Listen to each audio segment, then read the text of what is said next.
for the Jedi to end.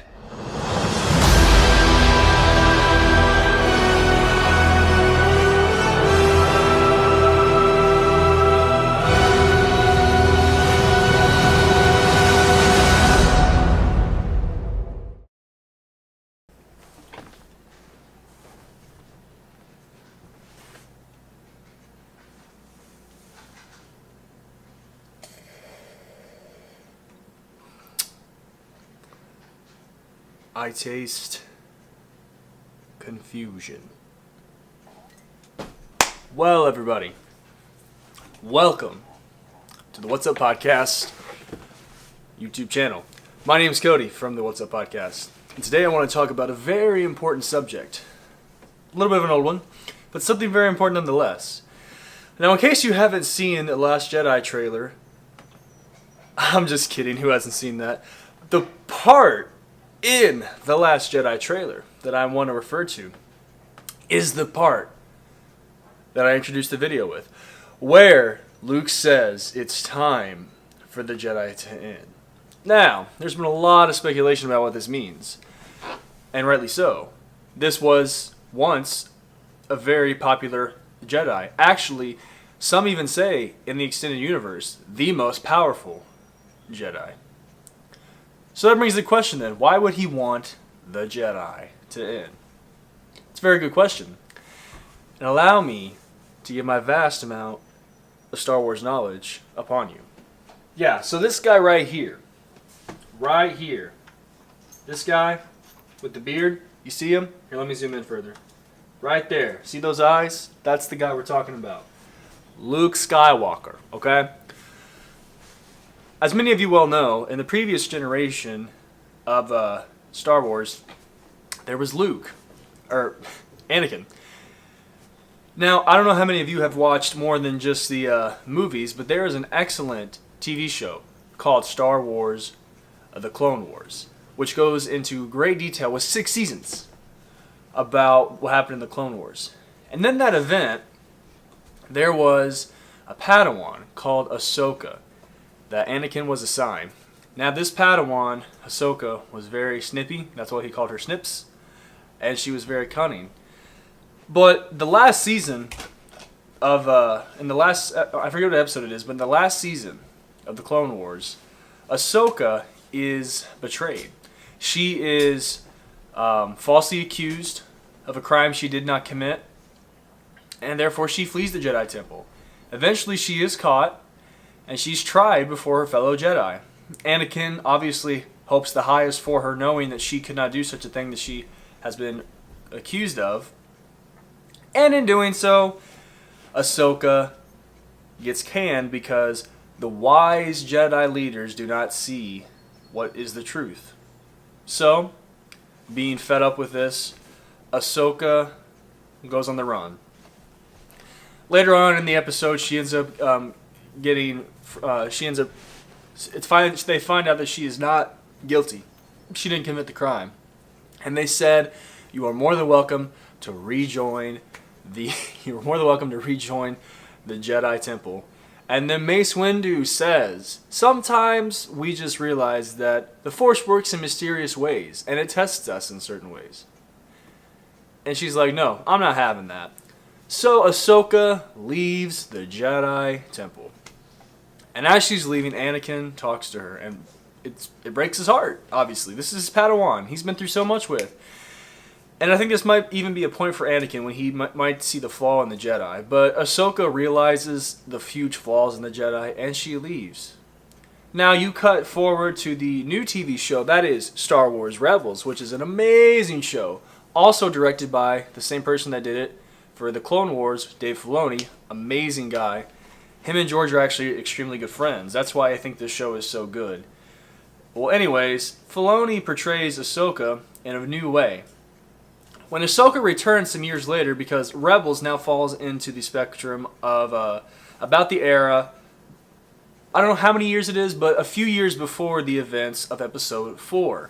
So, Ahsoka makes a return. She's much older, much wiser. She now...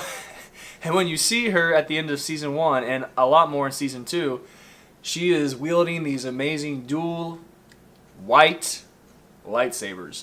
These lightsabers, some people don't think signify anything, but in actuality, it signifies her neutralness. You see, Ahsoka has become what a lot of people refer to as Gray Jedi. Gray Jedi, you might say. What exactly is Gray Jedi? Gray Jedi is a term which describes Force users that are neither Sith nor Jedi. They are in between because they use both the light and the dark side of the Force, realizing that both its powers can yield to accomplishment, especially when it comes to the will of the Force. Now, a lot of you people might say, well, this is a little stupid. I don't know. That's kind of pushing it a little bit. We might just see this happen in The Last Jedi. We don't know. But I want to make an interesting point. Mace Windu was a similar aspect of this. He was not a gray Jedi by any means. He was a full-blown Jedi. But he did use dark side and light side powers. But he did it in a very interesting way, to where he never was pulled to the dark side because he was able to hone that ability to just use the dark side and not let him overtake it after years of training. That's why he was considered one of the greatest Jedi Masters. And he was actually envious of Anakin because he thought he balanced both sides equally, when he in fact did not. But a person even before that was Qui Gon Jinn. Now, the little bit of Qui Gon we did see, he was very wise.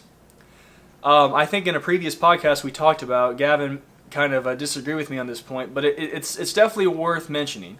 You see, the Jedi have lost their way for a long time. The Jedi are not as strong in the Force as they used to be. And because of that, they've really lost the guidance of the Force.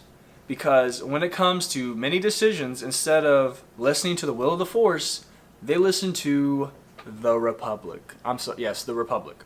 The Senate. The governments, instead of the will of the Force. And in doing so, they lose keen insight. Exact point. When Qui-Gon finds Anakin and realizes that he just might be the one to fulfill the prophecy, he brings them to the Jedi Temple. And of course, as we all well know, they refuse it because he's too young. They sense much anger. There's a lot of problems that they just feel like, well, as far as we see, it just doesn't seem like it. And they're using their own wisdom instead of the wisdom and the will of the Force. Qui-Gon, on the other hand, fully was at the will of the Force. That's why when he died, he became a Force ghost. So anyways, after all of this happens, Qui-Gon says, you know what, whatever, I'm going to do it anyways. I'm going to train the boy. And if he wouldn't have died, I think Anakin would have been a very different person. But Qui-Gon, he was one of the great Jedi, in my opinion, who really, saw the need to listen to the will of the Force. And in doing so, he saw the potential Anakin without politics. And he understood that he could fulfill that prophecy. The Jedi were so blindsided by a war that they said they would never participate in, by being completely unaware of the Chancellor that was right here the whole time. Completely, because they were oblivious, because they lost their way instead of listening to the Force. Gray Jedi don't have this problem because they only use the Force, no other element. They completely rely on it. In fact, in a lot of the extended universe content, Luke Skywalker does so many amazing things with his Force abilities. Some he even, I think, even made that people didn't even know could exist. He was a very powerful Jedi. So it's going to be interesting to see how they portray Luke in the Force Awakens, or in The Last Jedi, seeing how it might happen. Does The Last Jedi refer to Rey? Does The Last Jedi refer to Luke? I don't know. Obviously, Luke doesn't seem to want to be a Jedi because I believe he is a gray Jedi. Now, what do I think might happen in the movie? I don't know. I don't want to say spoilers because I could be dead wrong. But from the little bit that we got from the trailer, and especially in the Force Awakens movie, when Rey has her vision in the Force Awakens, we see Luke. We do see Luke going to what was an old Jedi Temple, devastated, actually grabbing R2-D2, and actually grabbing R2-D2, and then, it cuts to a new scene, but obviously that points to some significance because Luke was going to the original Jedi Temple to learn a new way of the Jedi, and it was fallen. And I don't think Luke was oblivious to the fact that the Jedi had lost their way in the previous generations before him. He saw it.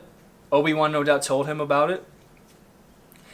And I think he recognized, especially after all these years, even after solitude, with all these years, probably meditating with the Force, he recognizes that the Jedi do not need a place. Just as most would agree the Sith need no place, the Jedi really do not need a place. It's time for the Jedi to end. He probably recognizes that after all these years, it's time for a new way, the original way. And in fact, someone even brought out, it seems like from what we've got from The Last Jedi, it seems like a lot, and even The Force Awakens, Kylo has a lightsaber that was wielded by dark side users from long ago. If Darth Plagueis is Snoke, might not be, but if he is, that also reveals that, because Snoke deeply appreciated and used ancient ways of the dark side. A lot of this seems like a lot of ancient different aspects. Even the Knights of Ren and all the different shapes and masks they wear. Even Kylo's mask is from a dark side user, and an ancient dark side user. So, Luke probably wanting to look at an ancient way of the Jedi, wanting to return to the original way the original Force users were. That speaks volumes, really, because Luke wants to return to the original way. That's why he is a Grey Jedi. Now, Grey Jedi aren't really a actual canon thing. They're not referred to in any movie, but it's something that definitely exists. And I honestly, with all my heart, believe Luke is turning to that path. That's why he tells, I'm assuming, Rey in that cave exit or entrance, that it's time for the Jedi to end. Because the Jedi are so misguided. Of course they want to do what's right, but it comes without exploring both sides of the Force. Some aspects, instead of using your negative aspects of the Force, like Anakin and afraid of losing someone, honing that, training that, and able to accompany and to overcome that and use it in a positive way is not a Jedi teaching. But it definitely makes you think. So, also something very interesting. Ahsoka in the end of season 2 of Rebels. She said, when her and Vader, I don't want to spoil anything, so if you don't want to listen, just stop right now. But her and Vader fight, and Darth Vader says, Anakin, Skywalker is, I killed him, basically, and she says, then I will avenge him by killing you, and Darth Vader's like, that's not the Jedi way, and she says, I'm no Jedi. Oh my god! It was so cool at the time. And that right there speaks volumes as well, because that shows right there that Ahsoka is something else. Honestly, she is a Grey Jedi, if you ask me. She is. It's never been said by any Lucasfilm employee, and Dave Filoni. No one's ever said Grey Jedi, but that's basically what she has become. A Force user that is completely equal, using both, and using that to the will of the Force. So I don't know if that was like a little foregleam of like, oh hey, by the way, equal Force users are now a thing, and we got a movie coming out that has an equal Force user, so it's probably going to be what it is. We'll see. So that's basically it for this video, guys. I just thought I'd explain that. Definitely check out some more videos, even here on YouTube, that talk about Grey Jedi more. It's very interesting.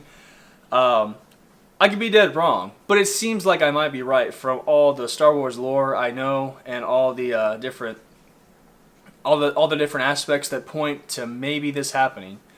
So thanks guys for watching this. Like I said, this is the What's Up Podcast YouTube channel.